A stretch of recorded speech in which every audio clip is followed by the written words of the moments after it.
long time. The group that helps bring that to us, they help us connect to other people. If you haven't been, CUNA.org, you should check it out. The new conferences are starting to get posted and lined up. You want to look at your budgets and make sure that you can go. All right. You want to take the next one, Mike? Sure, I'll take Correlation. Yes, the fine folks at Correlation who put out one of the most cutting edge, pardon my 90s term, core processors in the industry, their Keystone Core.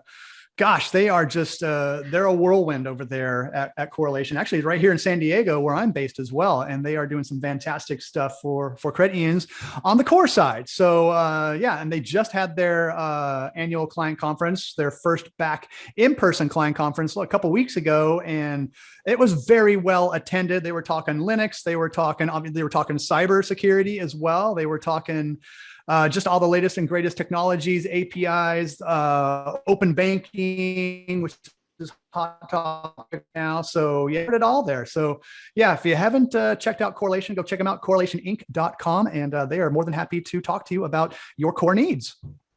Hey, you know, speaking of security, Steve, how many passwords and usernames do you have in your life? More than I'll admit, just in case you've got a cool algorithm over there in Tennessee, John, and you're going to try to crack them based on my denominator. No. I don't think I could pull that off, but we both know John Ainsworth. I know you've known him a long time. Member pass. What if I told you you could get rid of all your passwords and even, go with the idea that you didn't have to ever put a password in again? Would that be a happy thing for you? For sure. Yeah. Hallelujah. Yeah. And that could happen. And let me ask you this, Steve. Does Amazon need your actual home address? Well, based on the volume of deliveries I get every day, I think the drivers have it memorized and I wouldn't have to put it in. But I think you're baiting me on a trick question, John. Baiting you on a trick? I would never do that. So, no, they don't. They absolutely don't. You know who needs your information? The post office. They could easily pass what we call a token between them, and I know you're very well aware of that. So this is the kind of technology that could enable that to allow you to control your own identity. Mike and I often do a little skit where we pretend to try to get connected through a call center, and we have fun with all the different ways that people do that. So if you haven't checked it out, Member Pass by Bonify, powered by Bonify, go check it out. A lot of Canadians getting on board and starting to protect member information much better than they ever have before. Speaking of that, did you know that there's a show that you can watch? And there are, I kid you not, Steve, these guys post like 12 shows a day. I don't know how they do it. I don't think they sleep. They broadcast from their garage. A lot of people don't know that, just like Wayne's World. Right there. And it's called CU Broadcast. It's pretty much the place to be if you want to be in front of a lot of folks. And also if you want someone who just is a very kind person, understands what's going on in the industry, and a great interviewer, you can go to cubroadcast.com and you can learn about issues and trends every day. Indeed. I don't know if you knew that, but that's true. It's a true statement. I did. I'm a huge fan. Well, me too. Thank you, guys. Straight from the finest garage in San Diego County. And then there's my group, Best Innovation Group. Check it out. We do, I don't know, a number of things, car washing, everything. Detailing. We do detailing now. We do credit union detailing. Wow. We'll detail your credit union so well. You fill it in. We'll clean it out. If you have dog hair in your credit union, we'll get it all out. It's amazing. So let's get to it. All while implementing voice banking at the same time. Yeah. So let's get to it here. Let's get back to Steve and start talking about this. So Steve, tell us a little bit about what DefenseStorm has been up to, and what are the big trends? What's going on in your world? There's a lot of CEOs on this call, folks. Like, what should they be concerned about? Yeah, so there's tons going on in addition to Cybersecurity Awareness Month, but it's a topic that, I don't know, it's top of mind. It's always evolving. It's rapidly changing. The interesting thing about our firm, because we're focused on the banking vertical, serving credit unions and community and regional banks, we don't really have a shortage of interested parties to have a conversation with when we call up and tell them a little bit about what we do. And, we were talking a little bit as the group gathered. Ransomware. I mean, you can't have a conversation about cyber without having conversations about ransomware. The whole remote workforce dynamic, I think, has been a huge driver lately. more and more scams related to COVID that aren't strictly speaking cybersecurity, but I think it's all related along the same food chain. That's a lot of what we're talking about with folks these days. So let's jump into ransomware. So just recently, I think it was 4th of July weekend, there was a big ransomware hit. And what they had done was an organization very similar to the SolarWinds attack had found their way into a remote access software that I forget the name of at the moment. Kaseya. Kaseya, that's right. Yeah. And so this software was like the old PC Anywhere. That's what I describe it as, if you're ancient like me. And so what organizations were using this software for was to connect to remote systems to do maintenance if they were a vendor or something like that. Yep. And in this particular instance, it turned out that there were a lot of credit unions who were using various software packages that were using the Kaseya platform to get in, that then had some issues from what I understand. So to start off with, give us a little of with what you know of that, and I can jump in as well, but a little bit of the anatomy of that, because that one's an interesting one that seems to be popping up a bit more, which is not the credit union getting hacked and then ransomware being put on there, but a third party being hacked and then sort of that trickles down to the credit union space.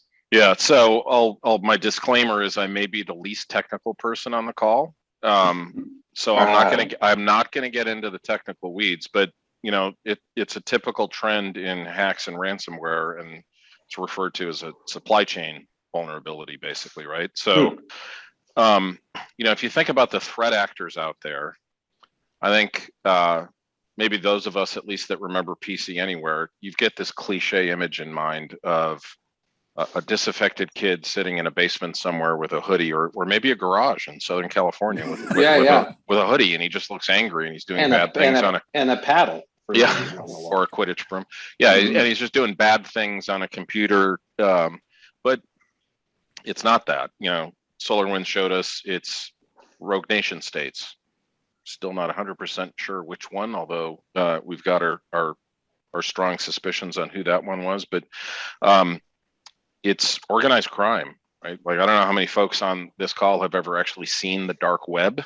I got into this business after serving credit unions for 20 years doing customer interaction things. And the first time I saw the dark web, it scared the heck out of me. It's like eBay for bad guys, right? But the point of this is the threat actors are businesses, and they're innovative. They're just bad innovative or illegal innovative. And I view the whole supply chain hack as it's their attempt at getting more efficient. If we've got 15 credit unions on this call and I'm a threat actor or a hacker, why would I go after each one of them if I could find a common link among all 15 and exploit that and get my way into all of them at once? And that big picture is kind of what happened with Kaseya. Yeah, and we saw something similar with SolarWinds, and even going back a ways, if you remember the Target. Target had a big vulnerability. That was an air conditioning group who had a similar software, HVAC company that had a similar software that had logged in to deal with the HVAC platform, the air conditioning and whatnot. And it just so happened that the hackers got that. And when they got in, the HVAC was on the same network as other things it shouldn't have been. So there's a long-standing there's a precedent for this going way back. John, can I make a point on that? Because I love that example. I think it was the HVAC firm was compromised into a vendor management portal, and then the vendor management portal went to another system, and eventually it got to their software distribution system. So Target propagated all the malware onto their POS systems, which themselves is scary as heck. But what I think is relevant to a lot of our customers on that, many times our conversations start and a credit union exec will say, yeah, we're pretty well covered. Well, what does that mean? Well, we cover 80% of our critical systems, and Target is the perfect example for why that doesn't matter, right? Because the threat actor couldn't care less if their point of entry is a critical system or a non-critical system or a vendor management portal that an HVAC company uses. They just want in, and they'll sit there for as long as it takes to get to the crown jewels, because the payload is huge, right? With we call that dwell time, and dwell time in most of these hacks is close to 200 days, right? Oh From my the God. time they get in till the time they're discovered, because Wow. they don't ring the bell, blow the horn, set off the buzzer that says, "Hey, I'm in." It's like, I'm going to come in however I can. And I'm going to observe, I'm going to learn, I'm going to find my way to the crown jewels. And Target's a great example of why 100% coverage has to be table stakes. 80% of critical doesn't matter. Oh yeah, I mean, I'll give you two other examples of that. A much longer ago hack, but still well known, was the Tj Maxx hack. And what I thought was amazing about them was once they got into the mainframe, they actually started making things work better, because jobs would, what they call back in the day, we would call them abend, which is abnormally end. And that was job speak for the old GVM systems and some of the other ones. And when they would abend, people would come poking around, right? So they didn't want that. So they were actually fixing and making things better in this system, so that they had a group that was literally like, and I'm sure the TJ Maxx people were like, yeah, we're running better than we ever have. And another example was they needed to get a big file out of the firewall or out the internet. And they had like a problem with a very common problem way back in the day, which was MTUs, which is the maximum transmission unit, was mismatched with the provider for the internet. And as a result, you could send lots of little files, but you just couldn't send a big file. And so they fixed that. And the comment was somebody in the executive went, "Oh, good job, IT." And they went, "Oh, well, thank you." And they knew they didn't do anything, or at least, they weren't sure. So, I mean, those are the kinds of things that I always tell people, don't be afraid when the fire alarm's pulled. Be afraid when things are working a little too well. We also had another person on this show not too long ago, or on this event, that hacked into a credit union from their cameras in the parking lot, because everything's IP now. So you're right. They just don't care. Yeah. So I got a question about this supply chain vulnerability. So in the case of Kaseya, which means that, it's a product that a vendor used that then got into, who pays the ransom? I guess they don't care. Like, who was under ransom for that? Is it Kaseya? Is it like, what's that look like? That's a really interesting question. They're not taking Kaseya's data. They're taking the user of Kaseya's data. So does, I guess you could get into an argument if you're the exploited party, you're the credit union that the hacker got in through Kaseya, and they've got your member data. I suppose you could enact your plan and go argue with Kaseya about who's going to pay it, but usually the clock's ticking on these things. There are aggressive deadlines. So my answer would be they're expecting you to pay it. Although, to your point, they don't care where it comes from. No. Well, and they want their Bitcoin.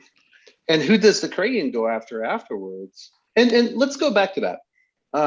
Well, first of all, did Kaseya have some sort of indemnity clause that then went back to whoever the vendor was that was using that product? And is there some long big chain to get that money back? That's, and I guess we'll get to that. But then why Bitcoin? Why don't they want a bunch of money in a paper bag, out on the street like the old days, like when Mike used to do it? The bag in the street with the cash and the dye bomb, right? So that when Mike leaves his garage, we all know it was him, because there's pink paint all over him. Wasn't that the original Dirty Harry, where he was running around San Francisco grabbing a bag? Anyway.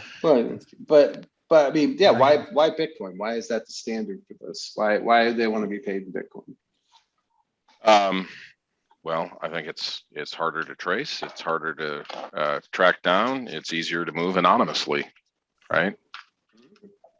So I'll give you a story. You'll appreciate this one. I got a call the other night from a friend who runs a business, had $150,000 AWS bill, and that was for 3 days. Can you guess what happened? This is a new thing that's kind of going around. So they broke in and they set up Bitcoin miners in his AWS cloud. Oh, wow. And you can go in, and for people that don't know, you can go in and pick like a machine, almost like picking a computer off the shelf.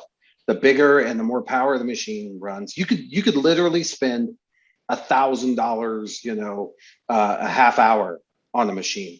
Yeah. Because you could, and some people do, for very high level AI things and things like that, but they shut them down when they're done. But they're Right. also really good for mining. And so these guys, they made, they didn't make 150,000, but they made some Bitcoin, and they don't care because they don't have to pay the bill. It's free mining. Right. So interesting stuff. So let's go back. Okay, so this was our debate that we wanted to have with everybody in the call, which is okay. So, and I'm gonna, and we've got a poll here coming in from Mike. Yeah, we're gonna find out. So let's say that you wake up, and I'll give you the scenario. They usually hit these things like on a Friday, right? Because they want things to settle in. They want to, as people turn on their PCs, they'll get, it's crazy. It's like movie stuff. They'll get the skull and crossbones and the message that basically says, we own your base, and if you want to come back. So it's Friday. You wake up on Saturday. Some people at the branch say, hey, something weird's happened, and then you realize it's pervasive. It's throughout the entire organization, and it's hit your Fed line computer somehow. It's jumped from there to the Fed, which is supposed to be a completely air gapped computer, and now it's almost Monday morning. You haven't been able to run Goodnight. You haven't been able to run any of the legal type of things. They've got your entire mortgage database or something like that, and you're faced with a decision. And I'm sure you had to have gone through this, Steve, of pay or not pay. Mm-hmm. How do you weigh that? What do you do? I don't think it's an easy question to answer. We just did a tabletop exercise with a decent sized FI out on the West Coast last week, and it was the entire C-suite, along with a few of their business continuity folks. And of all the things we talked about in terms of a scenario like this, and we made it even richer, right? Because they shut down all things Microsoft. So you couldn't email each other about it, right? You couldn't set up a Teams bridge. You couldn't do any of that. And that's how this stuff goes down. But anyway, would you pay?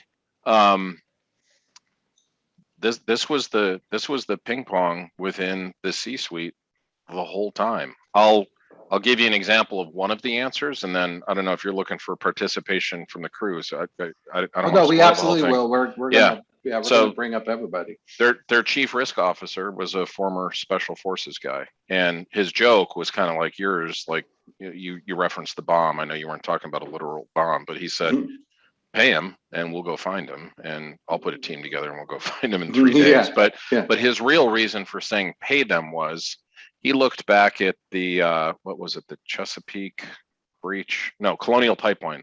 Remember that this summer? Yes. Breach. The oil pipeline shut down for 6 days, and they paid $4.4 million. And ultimately, the FBI helped them. They traced the Bitcoin and they got it back.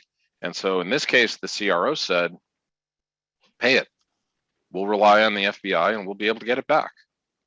And the CRO, that's chief officer? He was the chief risk officer. Chief risk officer. Okay. Chief risk officer. Yeah. So interesting point of view. There were many others. I'd be curious what other folks had to say. Well, before we get there, let's examine a few other ones. So hospitals. So there was the 2 hospital administrations. I know of 2 of them that paid, that have publicly admitted they paid. Yep. One of them was $10 million in Bitcoin. Yep. Because they had locked up all of their consumer records. Mike, you were affected by a healthcare one out here in Southern California. Yeah, I mean, I had to cancel. I actually had an appointment and had to cancel. We heard, thousands of non-essential appointments were canceled and surgeries were canceled. I mean, this put people's lives in jeopardy, because surgeries had to be canceled. It was crazy. So yeah, we were affected by it, and they're still screwed up, because my wife just went back, a couple weeks ago, and they're still like trying to get their ducks back in a row. Scripps was 150,000 patients affected. That's a huge breach. Yeah. And they estimated the cost of that was I hadn't heard, John, that they disclosed what they paid in ransom, but the cost just to remediate everything was 113 million and counting. Wow. That's big time. That's big numbers. Yeah. You look at what happened to Maersk. Literally paralyzed them. Maersk had a problem where that was an accidental leakage from what happened in the Ukraine, but we'll come back to that. So we just had somebody who said something, and I kind of already knew his view. I don't know if he's willing. I don't know if he's at the moment. He sometimes cannot because he jumps on these and hangs out, but he just can listen because he's got stuff. But Kevin, are you able to? Are you not Kevin Sarber, but Kevin Wright? Are you able to speak today? He'll know in a minute. Yeah, I'm on the phone. Oh, good. All right. Well, so Kevin, go ahead. And what Kevin said was that he would say no because he feels like he can recover without, but until he's in that situation. But he also said paying in the time frame may not be possible because how are they going to get Bitcoin? And that's a curiosity I had as well for this table game that you played with the larger institution. But Kevin, go ahead and give Steve some background. Yeah, I mean, so we've been hit by malware 3 times and ransomware 3 times, and all 3 times we were able to capture it fast enough and stop it from proliferating into anything that was painful for us. All 3 times it involved the marketing area, not to pick on marketing, but you know. And so the materials that it took over because our network is segmented were things that could easily be replaced. One time it spread across into a piece of real estate where the only thing that they hit was a tracking log for that day. And again, we were able to recreate. That was a little bit more painful. Our nightmare is this happening on a Saturday, right after or at the end of the day Saturday, nobody saying anything, it having all weekend or a holiday weekend to proliferate before we realize what's going on, and then having to deal with that on a Monday. That would be extremely painful to be able to come back on. So we've tried to build our system in such a way where we won't have to deal with that. But the nightmare situation with that is, yeah, if I have to pay a ransom, how? How do I free up the funds and open up a mechanism to acquire the Bitcoin in a timely fashion to then be able to pay this off without using a third-party service, which I'm pretty sure at that point we'd have to use a third party. And then also you run the risk of it doesn't matter because they don't truly unlock it, or you unlock it, but something is still wrong about it. So again, we try and build everything so we would never have to pay up because we don't really want to. But I can't 100% say that we wouldn't until I was there. I'd be curious, Kevin, as a follow-up, how do you feel about the person that would rely on, hey, I'll pay it because the FBI is going to trace it, find it, and I'm going to get 80% of it back?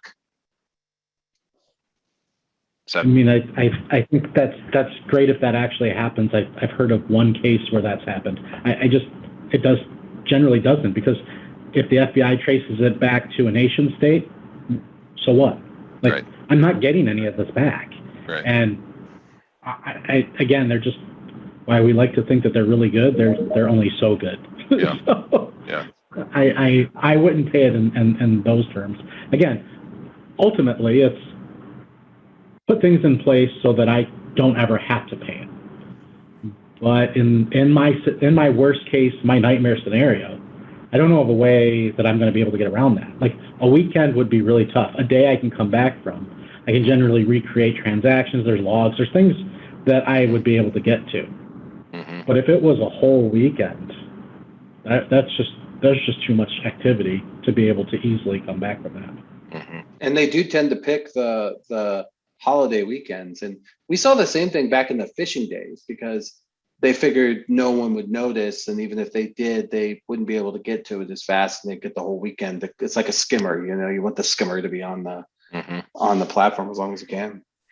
That was an interesting bit with Kaseya, John, that it actually became known like mid-morning on the Friday of 4th of July weekend, and typically you would have seen it hours later. And I think those extra hours helped, right? Mm-hmm. In terms of Kevin's point, and detect, contain, remediate as fast as you can. And I think fewer people were hit than could have been. And maybe that speaks to the point of as good as we think they are, they're still a little bit sloppy, but I don't know that that's a strategy anybody wants to rely on. I want to rely on them being incompetent. Yeah, right, right. I've covered 100%, but only for the incompetent hackers. Yeah. So Kevin, right on your side, have you? One of the things we've talked about in the past, Steve, is cyber insurance, cybersecurity insurance, and we're finding now that. Right, but people are saying that it's become an issue to even, like most of them have enough indemnity or something in place in the contract that they wouldn't pay out. And we'd heard this from Roger Grimes, who we've worked with quite a bit, that the hackers actually go and find the cybersecurity legal document on the network so they know how much they can request. Oh my gosh.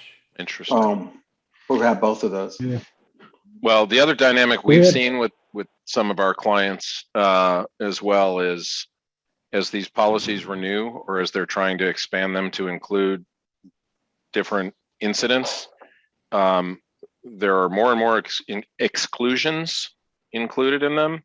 And the rate for this insurance, like the market's gone through the roof. And many times it's hard to get a policy written, A, in a timely manner, and B, in even a pseudo cost-effective manner, because this is happening so often. It's becoming, one of those things that, the insurers they're getting a lot smarter in terms of how they do the insurance.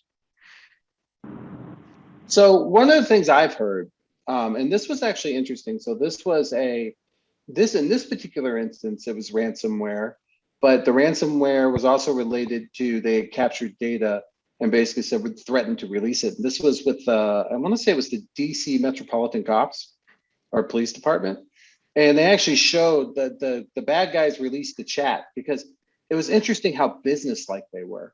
They had a press release, a press person, and they had this and they had that, all these different things. But anyways, they basically said, go ahead, do your worst, and they did very quickly, which caused a lot of issues.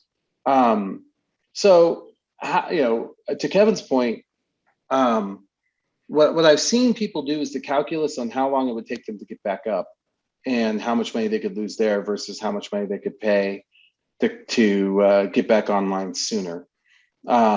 Is there any validity to that, particularly when Kevin says, and we've seen these numbers as well, that it's maybe not a completely for sure thing that you'll get all your data back, or the encryption is not always perfect and decrypting isn't always perfect. Right.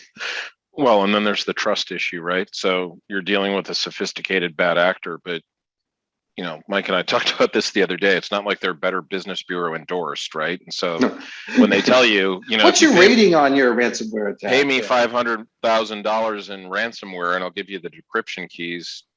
They will.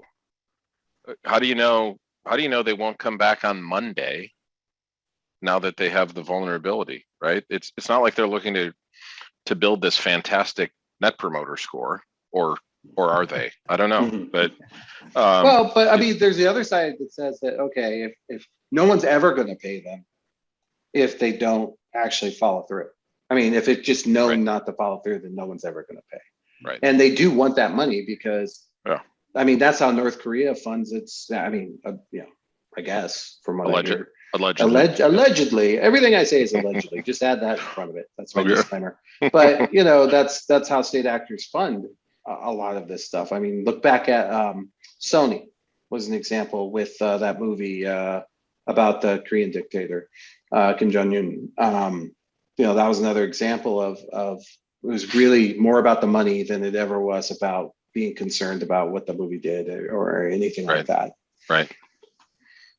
Because you need money for the other terrorist acts. So has anybody here gone through, and I'm going to throw it maybe at Gary. So Gary Coates is out in Mana, which is a credit union out that way. Gary, have you guys done any tabletops? Have any decisions been made? Like, does anybody have any kind of like? Kevin kind of has a tree in his head. I know Kevin very well. Kevin has a tree in his head. I think it's a very good tree, and I think it would be valuable if one day we could sit down and suck the tree out of Kevin's head and write it out for everybody, because it would be amazing.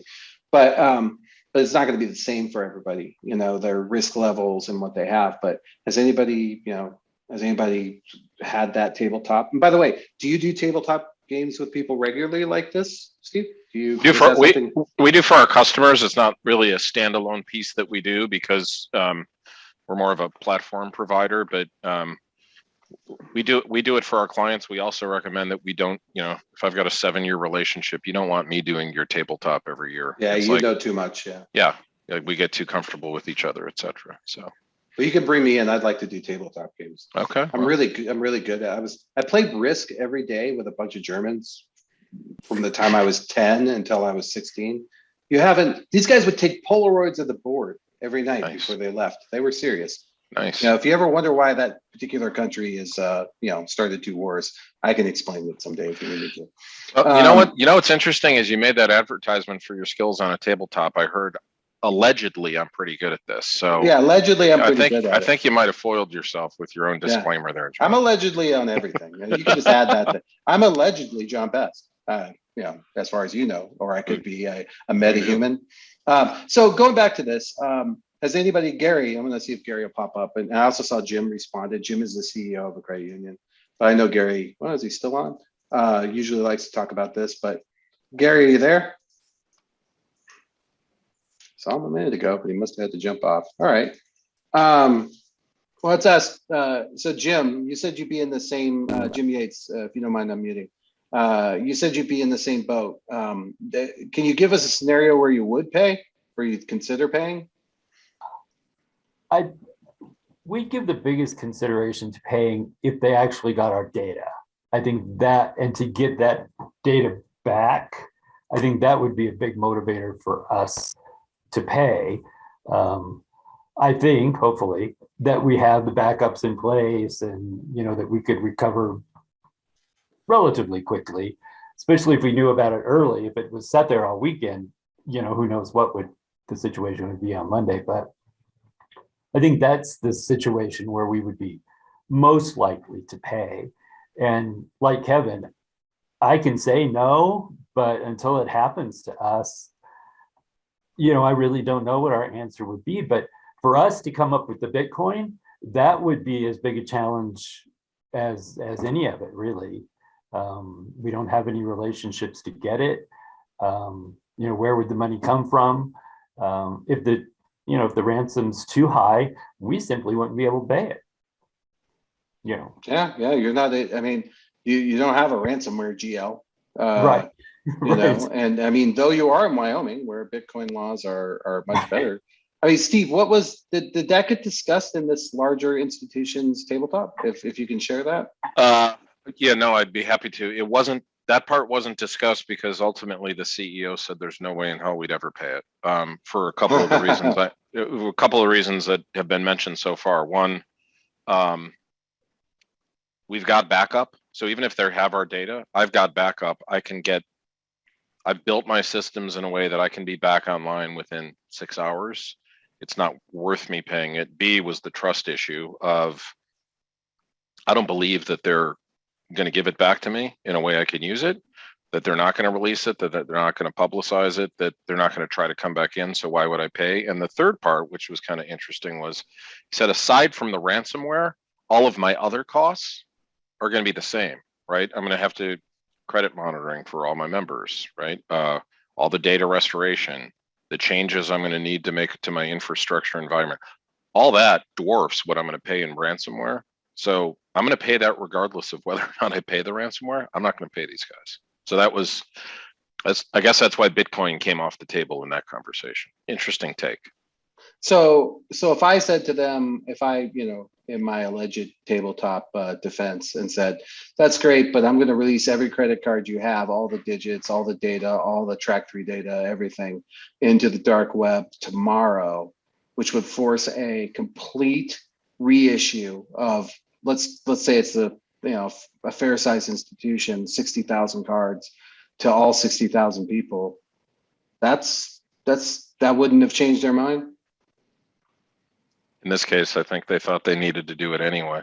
So if they got ransomware to that level, then they would do it no matter what. And you know what? That's a good point. I mean, you can't trust them anyway. So right. You almost have to. But so what if they said, well, we're going to release, I'm going to release all the emails about, from your from your lending group, and I'm just playing a devil's advocate here with Jim. And Jim, you don't know this because you're not the kind of guy to go in and look at your staff's emails, but some of your decisioning mechanism has been documented in here, and you might be interested to see what comes out about your institution once I release this and alert the news. I am sure there's emails out there that I would not want released. That's fair. That's fair. I mean, there's reputational risk, I guess, is what I'm getting at. Would that also be something you would consider? I have to agree. You're gonna have to come clean about it anyway. I mean, you're gonna ruin. Are you gonna ruin your reputation and say you paid the bad guys? Is that two evils? That you got hacked and you paid the bad guys and you still have to pay all of this. Okay, so I'll throw out the other thing. So Steve, I'll keep tabletopping here, allegedly. Now it's, the CEO thinks everything can be brought back up in 6 hours because, Magic Unicorn told him that. But now it's hour 12 and not everything's back up. And he's pacing the halls, waiting, looking over the shoulder of IT people, trying to bring everything back online. Starting to become concerned because they're telling them, well, we can get this back up, but the ATMs, turns out they scrambled that data. We're going to have to come up with all new key codes or something. I mean, is there some compression around that, or is there some forced pressure around that? Is that a question for me or for the? No, it's for you, Steve. For you, yeah. I know what Jim would do. He's going to keep hanging on because that's what he's got to do. I think it's a pragmatic response. I'm just wondering, in this larger institution where, like, Jim's the kind of guy that I know would understand and get it, but there are other CEOs that would go, you told me we could be back up in 6 hours. I don't care about your complications. I made decisions based on that. Yeah. Is there something, and does the timeline, like, can you call the ransomware people back and go, hey, remember what we said we were, we're kind of maybe, what would you take half? We just want half the data, I mean, what's that? Second thoughts on not paying you allegedly. It's a fantastic question. I would imagine if I were in those shoes, it may change my posture a bit. I think, at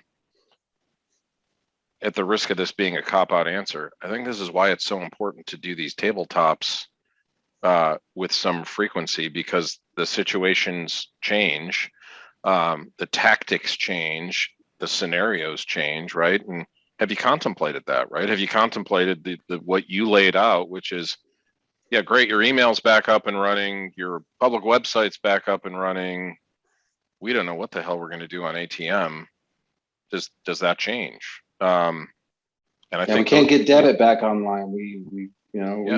We need this key, which was stored in a file that, it was generated. We'll have to regenerate it, and we'll have to put it back through the entire network in order for it to work. Yeah.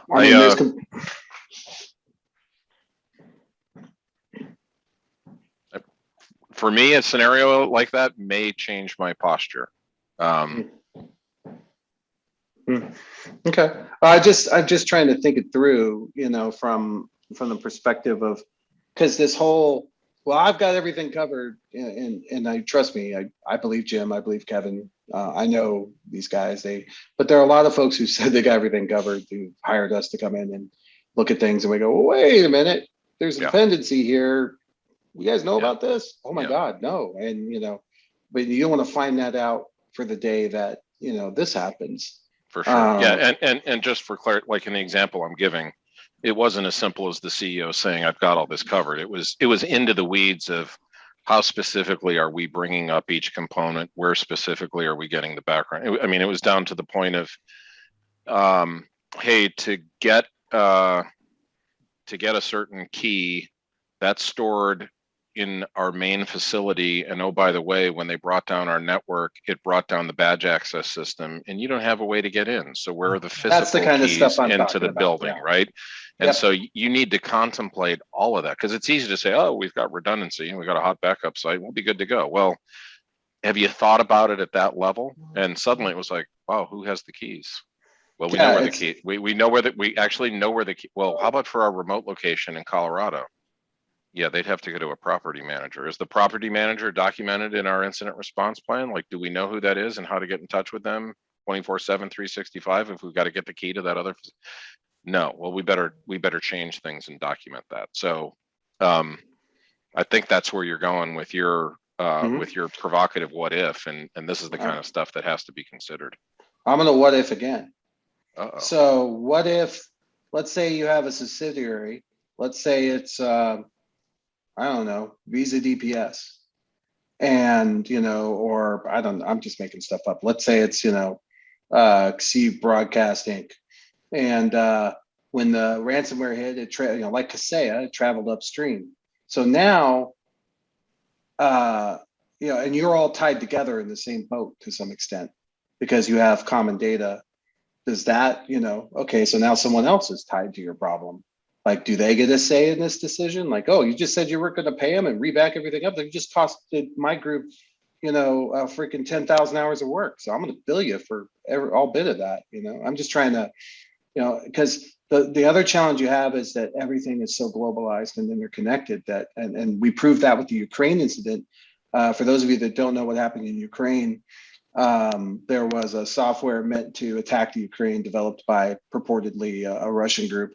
And it was put into basically the QuickBooks of Ukraine, like the #1 tax piece of software in Ukraine, thinking that only Ukrainians would use it and it wouldn't come back to bite them, which is interesting because hacking right now is a little like pirates. There used to be a time when islands, nations would say, oh, you pirates can hang out here. We just have one rule, don't attack us. Bring your booty back here, hang out, spend, that kind of thing. So that's what's happening with nation states. And so this particular software, but they never counted on Maersk doing business in the Ukraine and having to use this Ukrainian type QuickBooks to pay their taxes and to deal with that country, which actually brought down the biggest container shipment, organization in the world, brought them to just shut them down. They were done, gone. And so, that's an example of sort of containment and interconnectivity. Do you think that has any kind of bearing or should? So if I'm understanding your scenario in a supply chain hack, and all of us on this call hypothetically are connected through the same supply chain and Zoom, we're all connected through Zoom. Yeah. And I decide to pay, or I do some sort of action that's going to implicate you. Is there an obligation or at least a consideration of should we all act in concert? Yes.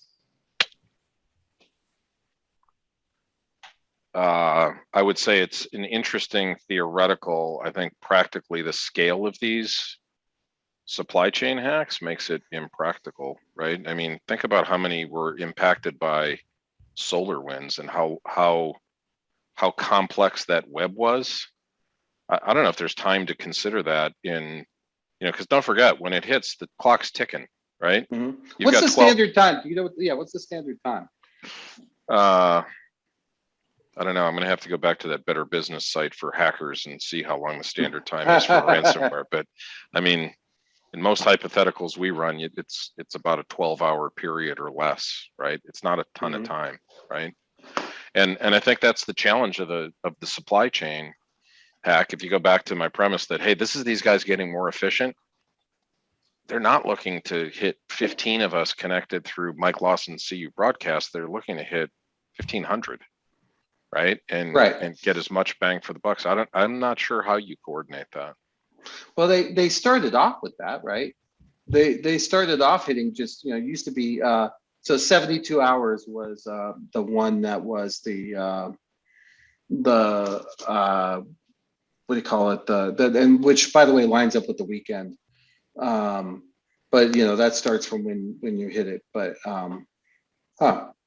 so typically 72 hours. Another question for you: should it be illegal to pay these things? I don't know. I've thought about that one a lot. If you're going to make it illegal to pay and I have to incur costs to recover because I didn't pay, I don't know, that's a lot of burden to put on the the sector that's impacted from my standpoint. Yeah, but theoretically, I got PCI DSS and all these other things that I put in place. And clearly you weren't following them, Steve, because you didn't hire DefenseStorm to help protect your organization. And so, you get what you get because you didn't secure your organization correctly. I'm just playing the devil's advocate. Yeah. The next time we get together, I want to be the host and play the devil's advocate. That's fun. I enjoy it. I have to say, I do enjoy it. I can do this all day. I'm curious. I'd love somebody else's opinion on should it be illegal to pay ransomware. Mike, How would you enforce that? well, pretty obvious you're Is down. it trackable? I mean, it should be. I'm sure that. Pay in Well, Bitcoin. What? we do know that a lot of times they'll post publicly about the ransomware attack so that they can sort of, encourage the payment. So I think it's likely that the perpetrators would alert people. I'm trying to imagine the scenario though of. I get the original premise of why you would want it to be illegal, but that's the whole point behind ransomware. It's like make somebody pay something valuable of yours. I mean, that's the old kidnapping thing. Well, I guess it's not illegal it's not kidnapping illegal to, information. right. It's not illegal to pay for, your kid back if somebody kidnaps them, right? Right. The FBI is going to strongly tell you don't. Right. But yeah. Okay. I was just wondering. Why It's would just- I'm just kind of curious. I mean, is that a big issue? Is that a big? I mean, I'm not as well versed in this area as you guys are, obviously, but is that an issue on the table of making a payment illegal? Yeah, it's been talked about at all the way up at the Senate level. Yeah. Wow. And the buzz on it increases every time one of these high profile hacks happens, right? They paid $4.4 million. It should just be illegal to do that, right? We don't negotiate with terrorists. Yeah, Right. it's the whole. Yeah, it's that standing. Hey, Yeah. Kevin Wright, what do you think? 100% think it should be illegal. In fact, I think the government should stop everybody in the country from paying it, because I think that's the only way you get it to go away. If they aren't making a profit on it, then it just goes back to kids pulling stunts. And kids pulling stunts, there's only so much that they can do. But nation states who can make money and organize crime, they'll do this all day long. So I'd love to be able to make it illegal. I just don't know of a good way. Yeah. That's What if there was like a government, like, okay, you got ransomware, but to help you recover, because we have this rule, the elite teams landing at the airport right now will be, the DefenseStorm cyber elites and Steve will be leading them with his tactical gear on. That's right. Shows up. I mean, I think that could work if you got help for it. Kevin, Sure, if the NSA wanted to give us access to their quantum computing lab so that we could run the algorithm through to unlock it every time, There you go. within a few hours, yeah, that would be fantastic. And I think the minute that they do that, that you have nation states who decide that they are either going to stop messing with us or they're going to come hardcore at the NSA. So I would be totally fine with that. Or if not, then let me go the other way. Let me hire some friendly white hats that can help me go back after that organization and ransom them for that same Bitcoin back. Like I'm okay with that too, because I feel that they're just as vulnerable. And by the way, I think that they're willing to pay even more. Wasn't if I could lock down all of their systems that they're making money with, yep. then I think that's worth more to them. So that's kind of the Ross Perot, I'll get my own people out, for those of you who are old enough to remember it, approach, which I always thought that was one of the coolest things about Ross Perot was, okay, you can't get them, I'll take care of it. And he did. Kevin Right. Sarvery, did you and Jim, I see you unmuted too. We'll start with Kevin, we'll go to Jim. We're right down to the wire here. Go ahead, Kevin. Yeah, I was just going to say, you talked about making it illegal. I think if there's a benefit like we just talked about, then there's some consideration. But if I'm sitting there and the only thing is somebody's going to slap me on the hand, but I own the company basically, or I'm, you know, the CEO of a company, that isn't really going to even enter into my mind as part of the discussion, because I'm, you know, whether it's illegal or legal, I still have to deal with the fact that the breach is real, and I have to make a decision in a short amount of time. Gotcha. So you're saying legal or not legal, people still might pay it. Yeah. And you wouldn't know, which was the whole point Lawson was making as well, Mike. Jim Yates. The only thing I was going to say was, you know, hijacking back in the 70s, the government sort of did the same thing. The airlines agreed they wouldn't negotiate and that they wouldn't pay, you know, for hijacking, and the government came in and they would lend military force to help it. Yeah, I think I think you're right, Jim. I think the other side of that is key. Well, we got 5 minutes left here. I don't want to keep beating on Steve. But Steve, tell us, you know, obviously you guys are in the thick of this. You're doing the table. Tell us how DefenseStorm can help you, and where people can find you, and a little bit, you know, you guys have always been one of the main players in that space. And as you said, you're not one for customers, but I know you're passionate about working with the industry and helping us. For so sure. Give us a little background on that. Now, that's when I wish I had outsourced this to Mike Lawson, because he's got the radio voice to make DefenseStorm sound really good. So yeah, I mean, we've been doing this for 7 years. We're 100 plus customers strictly in the banking vertical. Half of them are credit unions. You know, we think you're a unique high value target, and so we built a platform that we enable as a software and a service that provides cybersecurity, cyber compliance, and cyber fraud that is specifically built for the vertical. I think it's important to link all three, because everything we talked about, you know, sometimes we benefit under the broad moniker of being a cybersecurity company.